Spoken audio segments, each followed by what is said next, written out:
Niining panahon nga ang putling ebanghelyo gihagit sa mga hiwi nga pagtulunan. Kinahanglan mo barug ang mga tinunan ni Kristo sa pagpakigbisog sa paglaban sa pagtuo, nga makausa ug alang sa tanang panahong gihatag sa Dios ngadto sa iyang katawhan. Maoy hinungdan nga namugna kining tulumanon ang putling ebanghelyo. 30 minutos nga pagsabwag sa tinuod nga ebanghelyo. Kauban ni Pastor Jeremias Hangad, ang putling ebanghelyo. Tulumanon nga gihatod kaninyo sa Herald of Grace Radio Ministries Philippines. Ang putling ebanghelyo. Putling ebanghelyo. Putling ebanghelyo.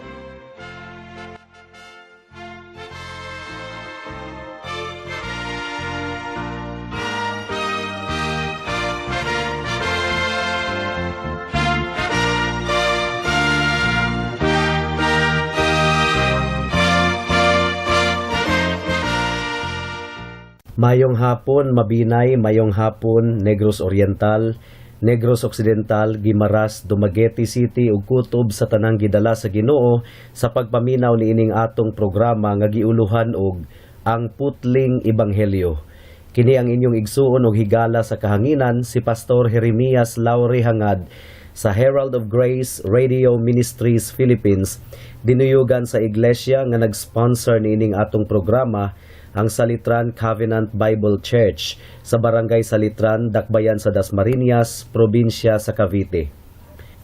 Ang atong teksto ning takna sa kahaponon makita sa Mga Buhat Kapitulo 7, versikulo 51 hangtod sa 53. Ang giingon diri, pagkagahi ninyog ulo, pagkatiga sa inyong kasing-kasing, nganong dili man kamo mamati sa mensahe sa Dios. Sama ragayod kamo sa inyong mga katigulangan, gisupak ninyo kanunay ang Espiritu Santo. May propeta ba nga wala lutusa sa inyong mga katigulangan? Gipatay nila ang mga sinugo sa Dios nga kaniadto, nagpahibalo sa pag-anhi sa iyang mataro nga sulugoon. Ug inyo siyang gibudhian ug gipatay. Kamo ang nakadawat sa kasuguan sa Dios nga gihatag pinaagi sa mga anghel, apan wala ninyo kini tumana. Mga Buhat Kapitulo 7, versikulo 51 hangtod sa 53. Atong i-review ang konteksto niini nga passage sa tibuok Buhat Kapitulo 7. Mauna ni ang konklusyon sa depensa ni Esteban sa mga nag-akusar kaniya nga gipasipalaan kuno niya ang templo sa Jerusalem ug si Moses nga propeta sa Dios. Pero sa depensa ni Esteban, migawas hinuon nga ang mga Israelita di ay ang adunay kasaysayan sa pagpasipala sa tanang mga propeta sa Dios, gumikan sa kagahi sa ilang kasing-kasing. Starting from verse 51, ang giingon ni Esteban, pagkagahi ninyog ulo, pagkatiga sa inyong kasing-kasing, nganong dili man kamo mamati sa mensahe sa Dios. Sama ra gayud kamo sa inyong mga katigulangan, gisupak ninyo kanunay ang Espiritu Santo. May propeta ba nga wala lutusa sa inyong mga katigulangan? Gipatay nila ang mga sinugo sa Dios nga kaniadto, nagpahibalo sa pag-anhi sa iyang matarong nga sulugoon. Mga kahigalaan, si Jesus ang buot ipasabot ni Esteban dinhi sa iyang giingon nga matarong nga sulugoon. Wala na ilain. Paminawon nato ang iyang sumpay. Ug inyo siyang gibudhian ug gipatay. So wala na ilain kundili si Hesukristo gayod ang buot ipasabot niya niini. Ang giingon pa diri sa bersikulo 53, kamo ang nakadawat sa kasuguan sa Dios nga gihatag pinaagi sa mga anghel, apan wala ninyo kini tumana. So hait kaayo ang mga pulong ni Esteban. Hinumdumi mga kahigalaan nga ang gibuhat ni Esteban dili lang ang pagdepensa sa iyang kaugalingon, kundili ang pagmantala usab sa kamatuoran. Karon ang pangutana, sakit ba ang kamatuoran? Well, sa daghang higayon, oo kaayo. Sakit gayod kaayo ang kamatuoran, apan kinahanglan gihapon kining ilitok. Ang mga pastor nga matinud-anon sa kamatuoran, dili gayud magpanuko sa pagmantala niini bisan pa og dunay mga maligsan. Sa atong pamalandong ning takna sa kahaponon mga kaigalaan, atong tan-awon ang tulo ka butang. Una, ang kaayo sa Dios sa pagpadayag niya sa iyang kaugalingon ngadto sa mga makasasala. Ikaduha, ang tubag sa tawo sa kaayo sa Dios. Ug ikatulo, unsay nagdrive sa matang sa tubag sa mga tawo sa kaayo sa Dios. Sumudangat na kita sa unang punto, ang kaayo sa Dios sa pagpadayag niya sa iyang kaugalingon ngadto sa mga makasasala. Sa wala pa mahulog ang tawo sa sala, doon na pa siya'y tamis nga panaglambigit sa Dios, mao kini giingon sa Biblia. Apan human ni adtong gisupak niya ang sugo sa Dios, nga dili ipakaon ang bunga sa kahoy sa kahibalo sa dautan ug maayo, naputol ang iyang fellowship sa Ginoo ug nahalayo na siya sa Dios. Sukad ni adto, imposible na nga mailhan sa tawo ang Dios. Gawas na lang kung ang Dios maoy muhimog unang lakang aron ipailaila niya ang iyang kaugalingon kanato nga mga makasasala. Paminawan ninyo ang giingon sa unang Korinto kapitulo 2 bersikulo 11. Ang giingon dire, walay laing nasayod mahitungod sa hunahuna sa usa ka tawo gawas sa iyang kaugalingong espiritu. Ingon nga ang espiritu sa Dios lamang ang nasayod mahitungod sa Dios. So ang pasabot niini, dili gyud nato mailhan ang Ginoo, gawas na lang kung makig-istorya siya kanato aron iyang ipadayag ang iyang kaugalingon nganhi kanato. Well, namulong ang Dios aron iyang ipadayag ang iyang kaugalingon nganhi kanato. Namulong ang Dios pinaagi sa Biblia. Ato na kining gipasabot ni adto pang miaging mga bulan sa atong pagtuon dinhi sa kahanginan. Ug tungod kay namulong na siya, pwede na natong masayran nga siya mao ang espiritu. Kang kinsang kinaiyahan, kaalam, gahom, pagkabalaan, hustisya, kaayo ug kamatuoran walay katapusan. Mulungtad kini hangtod sa kahangturan ug dili gayod mausab sumala sa giingon sa Biblia. Ang pangutana, obligado ba ang Dios nga mupaila-ila sa iyang kaugalingon ngadto sa mga makasasala nga susama kanato? Dili gayod. Pwede ra baya unta nga nagpakahilom na lang siya ug iya na lang gipasagdan ang tanang mga katawhan nga malaglag diha sa ilang kasalanan. Apan dalaygon kaayo ang Dios mga kahigalaan, tungod kay namulong siya pinaagi sa Biblia aron kita mapasiguli nganha kaniya. Ang dugang pangpangutana, obligado ba ang Dios nga iapil sa paglangkob ang tibuok kalibutan sa iyang plano sa pagtubos ug pagluwas sa mga makasasala? Dili usab. Apan dalaygon kaayo ang Ginoo tungod kay sa iyang pagpakigsaad o covenant ngadto kang Abraham, klaro kaayo nga iyang gipadayag nga ang iyang tuyo sa pagtubos naglangkob sa tibuok kalibutan. Apil na ta diri sa Pilipinas. Dili lang di ay sa Israel ang plano niya alang sa kaluwasan. Dili lang alang sa mga Hudiyo, kundili ang tibuok kalibutan apil usab niini. Apan masayra nato sa Biblia nga wala gi-execute sa Ginoo ang iyang plano diha-diha dayon, kundili iya kining gianam-anam sa pagtuman. Usbon ko mga kahigalaan, wala gi-execute sa Ginoo ang iyang plano diha-diha dayon, kundili iya kining gianam-anam sa pagtuman. Dito siya nagsugod sa gipaboran nga mga katawhan nga gitawag og mga Hebreyohanon o mga Israelita o mga Hudiyo. Pagkadako gayud kaayo sa grasya sa Ginoo niining tanan. Usbon ko, dili obligado ang Dios nga buhaton kini. Bisan pag walay mga tawo nga iyang pagaluwason, kumpleto gihapon siya sa iyang himaya ug pagka-Dios. Sa tinuod lang, wala baya siya nang inahanglan kanato. Bisan pag wala ta, Dios gihapon siya. Kita ang nanginahanglan kaniya.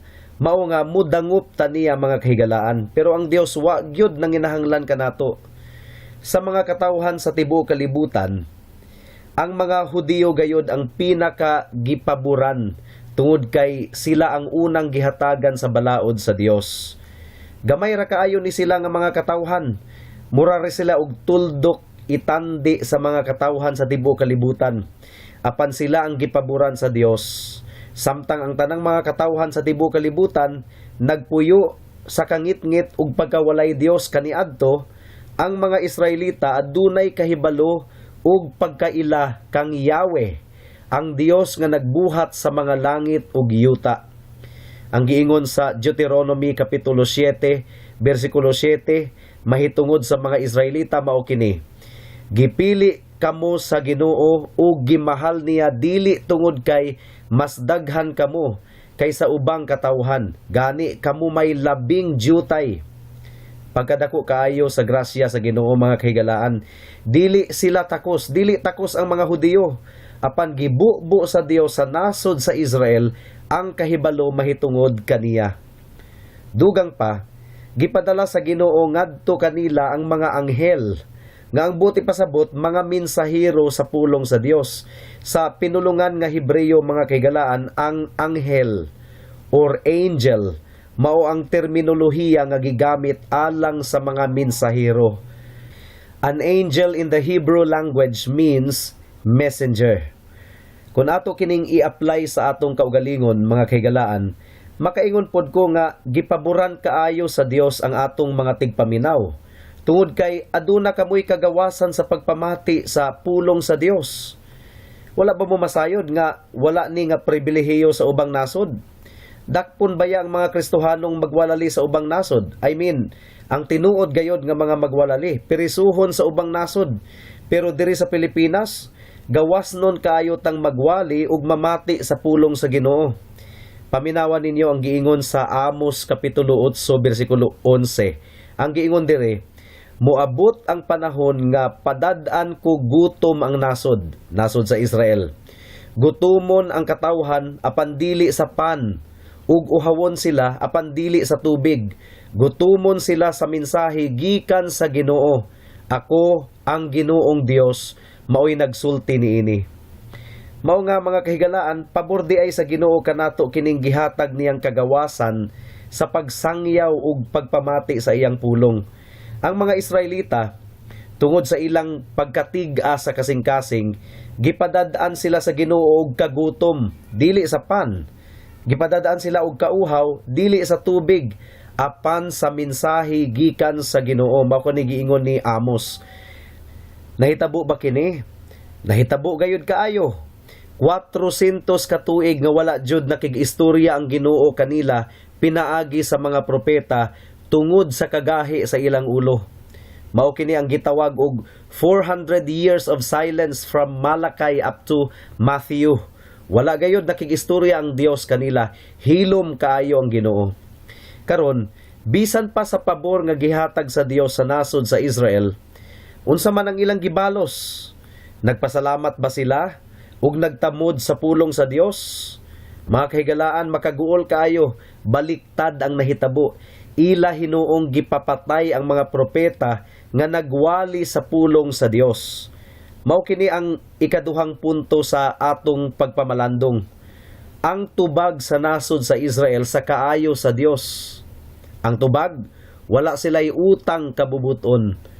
Atong tanawon pag-usab ang bersikulo 52 sa atong teksto. Ang giingon diri, may propeta ba nga wala lutusa sa inyong mga katigulangan? Gipatay nila ang mga sinugo sa Dios nga kaniadto nagpahibalo sa pag-anhi sa iyang mataro nga sulugoon, ug inyo siyang gibudhian ug gipatay. So wala lang kay mibalibad ang mga Israelita sa pagsunod sa balaod sa Dios, kundili makusganon usab sila nga naglutos ug nagpatay sa mga mensahero sa balaod sa Dios. May propeta ba nga wala lutusa sa inyong mga katigulangan?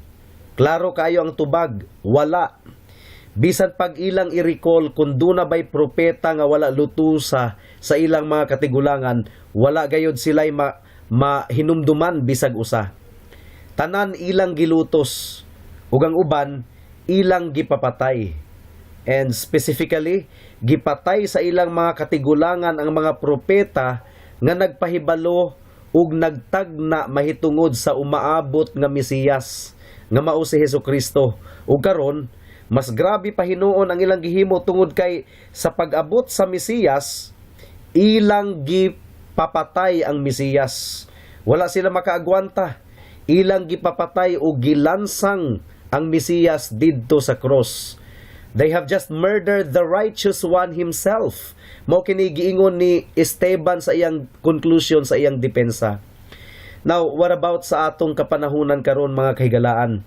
Literal ba kining nahitabo sa atong kapanahunan karon nga giluto sa mga dili magtutuo ang mga magwalali sa Ginoo? Yes, literal gihapon kining nahitabo hangtod karon. Adunay mga nasod nga makusganon kaayong nagabilanggo ug nagapatay sa mga Christian missionaries. Ang uban kanila giputlan og liog, ang uban gibitay, ang uban gilapa ang lapalapa sa tiil ug gipalakaw sa asin. Ug majority gibiay-biay ug gitamay. Mankind has not changed after all. Wala gyud kausaban ang mga tawo hangtod karon mga kahigalaan, kaming mga pastor nakasinati gihapon og mga paglutos bisan pa sa mga kadugo namo. Ang pandalaygon ang Dios, nagpabilin gihapon ang mga pagmantala sa iyang mga pulong. Higala, kung usa ka sa mga nagtamay ug nagbiay-biay sa mga mensahero sa Dios, hinumdumi nga sa pagbalik ni Jesus, mabaliktad ang panghitabo. Ang Dios nga imong gibalibaran mao ang muhukom kanimo sa walay katapusang silot sa impyerno, ug ang mga Kristohanon nga imong gitamihiran mao na ang imong panganduyon nga unta makauban ka kanila sa walay katapusang kalipay sa bag-ong langit ug bag-ong yuta. Gawas lamang kung ikaw maghinulsol sa imong mga sala karon ug mudangop kang Hesus ug musalig kaniya ingon nga imong Dios ug bugtong manluluwas. Gawas kon buhaton nimo kana higala, dili gayud ikaw maluwas. Karon sa ikatulong punto, atong tubagon ang pangutana nganong gahi man ang kasing-kasing sa mga tawo. Nganong mibalibad man sila sa kaayo sa Dios sa pagpadayag niya sa iyang kaugalingon aron mailhan siya. Gitubag kini sa bersikulo 51 sa atong teksto. Ang giingon ni Esteban diri, pagkagahi ninyog ulo, pagkatiga sa inyong kasing-kasing, nganong dili man kamo mamati sa mensahe sa Dios. Mga kahigalaan, lingwahe kini sa balaang espiritu. Dili kini pulong lang ni Esteban, kundili pulong sa balaang espiritu mismo. Ang balaang espiritu mismo ang naghatag og hulagway sa mga makasasala, nga sila mga gahig ulo ug tig-ag kasing-kasing. Nganong nakaingon man ko nga lingwahe kini sa balaang espiritu. Tungod kay sa kapitulo 6 bersikulo 10 sa basahon sa mga buhat, ang giingon diri, apan si Esteban puno sa espiritu ug kaalam, ug tungod niini wala sila makabuntog kaniya sa lantugi. So nagsulti si Esteban nga puno sa espiritu. It was the Holy Spirit who worked in him as he said those words concerning the unbelievers. Ug tanawan ninyo ang description sa balaang espiritu sa mga dili magtotoo. Sila kuno mga stiff-necked o tig-a ug liog ug uncircumcised in heart and ears, o adunay kasing-kasing ug dunggan nga wala matuli. Kini nga mga descriptions mga kahigalaan, familiar kayo kini sa dalunggan or igdulungog sa mga Hudiyo. Tuguti ko nga ipasabot kini kaninyo og jutay. Una, ang mga dili magtotoo gidescribe nga stiff-necked o tig-a og liog. Ang bot ipasabot niini sa Biblia, stubborn o gahig ulo, lisod manduan. Obviously, gikan kini sa mga baka nga gigamit sa mga Hudiyo sa pagdaro sa ilang kaumahan. Kung ang baka lisod i-control o lisod manduan, ang bansag nila niini hard neck o stiff neck o tig-a og liog. Mao kini ang description sa mga dili magtotoo nga nagasupak sa paggiya sa Ginoo. Ang mga examples niini mabasa sa Exodus 32 verse 9, Exodus 33 verse 3, Deuteronomio Kapitulo 9 versikulo 6, Jeremiah 17:23 ug daghan pa. Diba haom kaayo kini nga description sa mga dili magtotoo?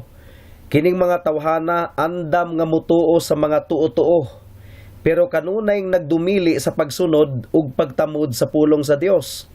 Andam sila nga mupasakop sa awtoridad sa tawo ug awtoridad sa ilang kaugalingon apan nagdumili sa pagpasakop sa awtoridad sa pulong sa Dios. Mao hinungdan nga dunay mga tawo nga moingon nga mao nay giingon sa Biblia. Pero alang kanako, so you see, alang kanako, kinsa man ang awtoridad ni ining mga tawhana? Ang ilang kaugalingon, dili gayud ang Biblia ang ilang awtoridad, kundili ang ilang kaugalingon. Sunod, gidescribe sa balaang espiritu ang mga dili magtotoo, ingon nga dili tinuli sa ilang kasing-kasing ug mga dalunggan. Again, kini nga mga pulong common kaayo sa mga Hudiyo. Ang mga examples ni ini mabasa sa Jeremiah chapter 9 verse 26. Ang katawhan kuno sa Israel dili tuli sa ilang kasing-kasing. Ug sa Jeremiah chapter 6 verse 10, dili kuno tuli ang ilang mga dalunggan.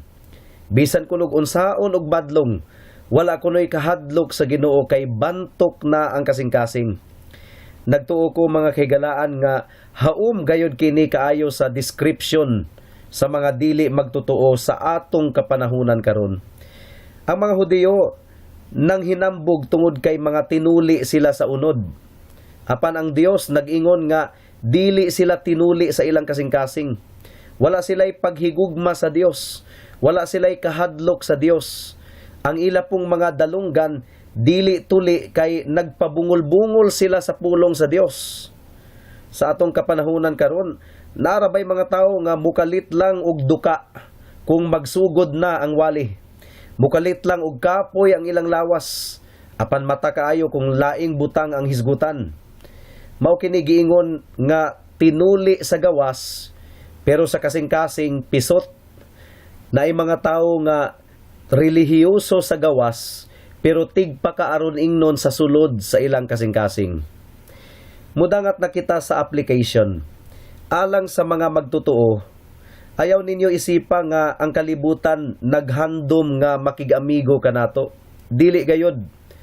Kaysa tinuod lang, kung maigo sila sa pulong sa Dios, duha lamang ang pwedeng mahitabo. It's either maghinulsol sila susama sa gibuhat sa ubang mga Hudiyo, human sa wali ni Pedro sa Buhat Kapitulo 2, or musamot og kagahi ang ilang kasing-kasing susama sa gibuhat sa mga Hudiyo, human sa depensa ni Esteban.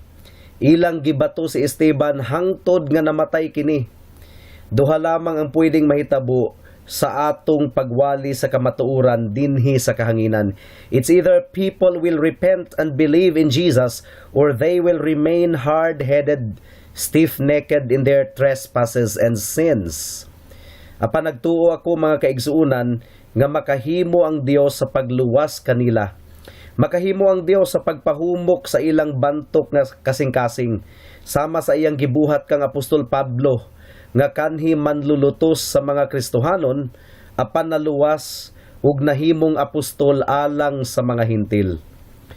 Ug alang sa mga kahigalaan nato nga dili pa magtutuo kang Kristo, hinaot nga inyong tan-awon ang gugma ug kaluoy sa Dios. Ang giingon sa Roma Kapitulo 5 versikulo 6 hangtod sa 8, ang giingon dire, kay sa panahon nga wala pa kitay mahimo, nagpakamatay si Kristo alang sa mga dautan sa panahon nga gipili sa Dios. Malisod sa tawo ang pagpakamatay alang sa usa ka tawong matarong. Tingalig adunay magpakamatay alang sa usa ka maayong tawo. Apan gipakita sa Dios kanato ang gidak-on sa iyang paghigugma kanato, kaysa makasasala pa kita, nagpakamatay si Kristo alang kanato. So you see, dako kayo ang gugma sa Dios alang kanato. Kita nga mga makasasala nagdumot kaniya, pero iyang gihalad ang iyang kinabuhi didto sa cross aron maluwas ang mga makasasala nga susama nimo ug susama kanako. ang mga makasasala dili sila tako sa gugma ni Kristo, kundili makusganon pagayod sila nga nagdumot sa Dios. Sama sa kanhing kinaiya ni Pablo, adunay mga tao nga maglain ang buot kung ang Dios na ang hisgutan. Mawad-an og gana. Higala kung ikaw kini hinumdumi ang giingon sa unang Korinto kapitulo 16 bersikulo 22 nga tinunglo ang tawo nga wala mahigugma sa Ginoo. Ang imong paglikay sa Dios mao'y pagpamatuod nga wala ka mahigugma sa Dios ug nagdumot ka kaniya. Unya unsa man pasudlon ka sa Dios sa iyang gingharian sa langit? Dili gayod. Tunglo ang naghulat kanimo higala kung dili ikaw maghinulsol. Hinulsuli ang imong mga sala ug dangup kang Hesus tungod kay dili siya mobalibad sa tanang mga moduol kaniya diha sa pagtuo. Salig kang Hesus ingon nga imong Dios ug bugtong manluluwas. Karon na ayaw na paghulat og ugma kay basin og dili na moabot ang ugma. Amen. Hangtod dinhi lang kita taman sa atong pagtuon karong taknaa tungod kay wala na kitay oras pa. Ako kamong padayon nga giimbitar sa pagpaminaw ni ining atong programa sa matag Miyerkules alas 6 hangtod sa alas 6:30 sa hapon dinhi sa Power 102.1 RFM. Daghang salamat.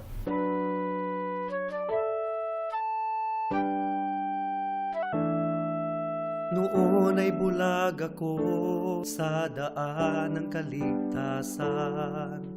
Tulad ng marami, nakatuon ako sa sarili.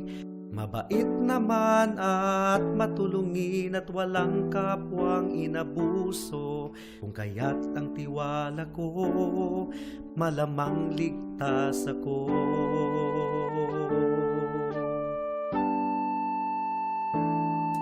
Ngunit ang isipan ko'y binuksan ng Panginoon. Bigat ng kasalanan ko'y pinakita niya sa akin. Dagdag pa ang aking puso, likas na sa Diyos ay umaayaw. Kung kaya't ako'y nabahala sa aking kaluluwa. Ano nga bang batayan ng katubusan at kaligtasan ng isang katulad kong makasalanan? Ngayon ay batid ko na ako'y walang magagawa upang ituwid ang aking kaluluwa. Sa harapan ng Diyos, ako'y tumawag kay Jesus at nagtiwala ng lubos sa kanyang kapatawaran at awang puspos. Siya lang ang manunubos pagkat siya'y namatay sa krus. Dahil sa aking kasalanan, ang sumpa sa kanya'y binuhos.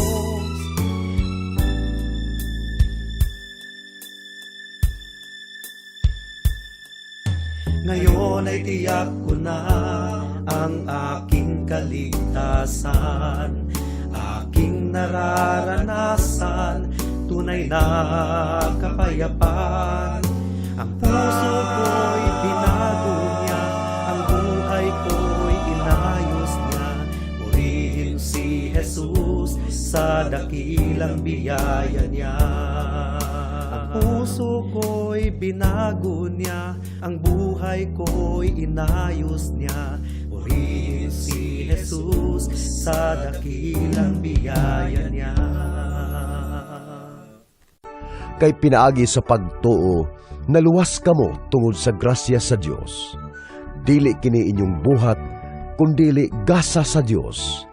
Busa, walay makapasigarbo niini, sanglit dili man kini bunga sa inyong mga paningkamot.